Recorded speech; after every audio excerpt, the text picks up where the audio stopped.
everybody, it's Hannah from Dream Bakes, and I'm doing the next roundup of Great British Bake Off. So the week that we just had was Italian week, which it very much surprises me they've never done that before. I'm predicting that one of the next ones that they do is probably going to be an Asian one, and I know that there aren't as many sort of bakes and stuff out there, but I think that would be really interesting. Like with the fortune cookies, it's not a place many people would think to practice dishes from, so we'll get more of an indication of their sort of innate skill. So I was correct in my last video. They did cannoli, they did pizza, and they did sfogliatella, which are just beautiful and I love them very much. The people that struggled this week through pretty much all of the challenges were Stacey, Kate and Jan. So they had some undercooked sort of doughy cannoli in the first round. That was Stacey's. Jan's were undercooked, not many bubbles. Kate's hers were a bit uneven, the flavours weren't that great either. And the pizza one was quite interesting. I'm sure some of you out there were kind of sitting there thinking, pizza, it's so simple, blah, blah, blah. But if you are going to make it kind of authentic, it is a lot harder than it seems. And for the few ingredients that pizzas have, like, you need to get them bang on. Like, for example, with Stacey's pizza, her mozzarella was too small, and that could easily have been fixed. That wasn't anything to do with how she baked it, really. And the sfogliatella, that was 24 with fillings of their choice, and none of them turned out amazingly. Stephen's were the best, no surprises there. But yeah, Jan's were doughy, Kate's weren't particularly good, they didn't have good lamination. It's an interesting challenge though, because I've never made them myself. We used to buy them in the patisserie that I worked in, which I didn't question at the time. Considering we made everything else, I don't really know why we didn't make those. But yeah, because they've got sort of these overlapping layers, like a lobster tail, as we sometimes call them in English. It is quite hard to sort of get right, and then to put the fillings in them as well. Yeah, quite a tricky one. I think that was quite mean. That was instead of the showstopper. And the biggest problem for them this week was the pastry melting. That happened on pretty much every single challenge that they did. But then I was saying, like, I don't know whether they're told they have to wear very similar looks for each episode, because Stephen was wearing a long sleeved shirt, or at least like a half sleeve shirt on every single one. Like, he must have been sweating through it, the poor thing. I think there were only 2 people that actually wore short sleeves, which if the temperature in the tent's getting up to like 40 odd degrees, then like I don't see why they wouldn't have let them change, unless it's for like continuity, like aesthetic continuity in what they wear.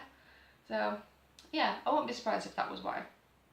Jan was leaving, Star Baker was Stephen, which I'm not 100% surprised at. He's sort of been generally good in most challenges.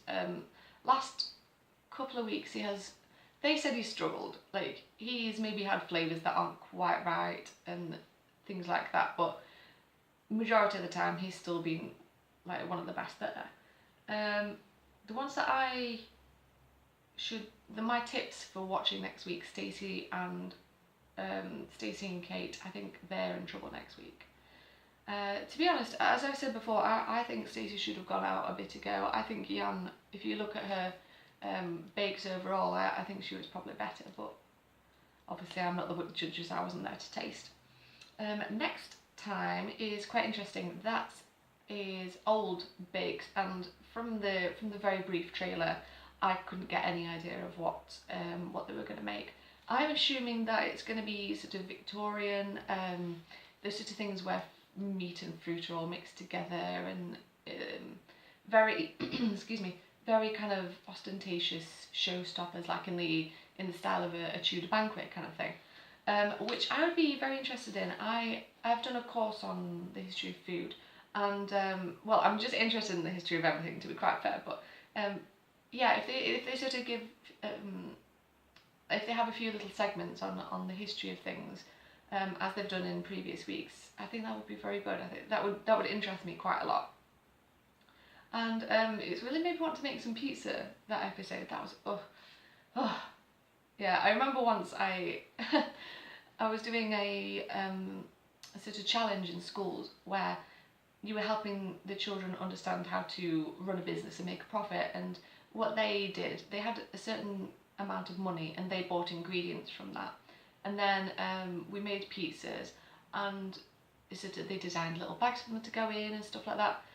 Unfortunately, I did not realise how much dough it would take for an entire class to make pizzas. It was a lot, and I was running around and there were balls of dough proving everywhere, and whilst I was putting them in the oven, pulling them out, topping them.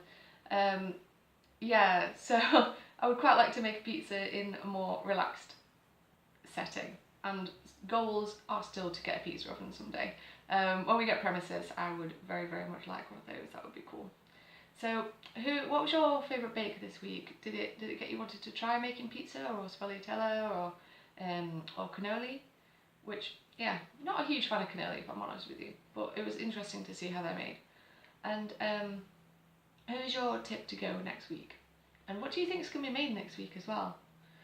Okay, so you know the drill. If you liked it, click the like button, subscribe, and there's loads of social media below. It's Dreambakes Team on Twitter, Dreambakes on Instagram, Dreambakes on Facebook. So hop over to those. There's loads of information about events that we're doing, offers, etc. and all of that sort of good stuff. Alright, thank you very much for that. Bye bye.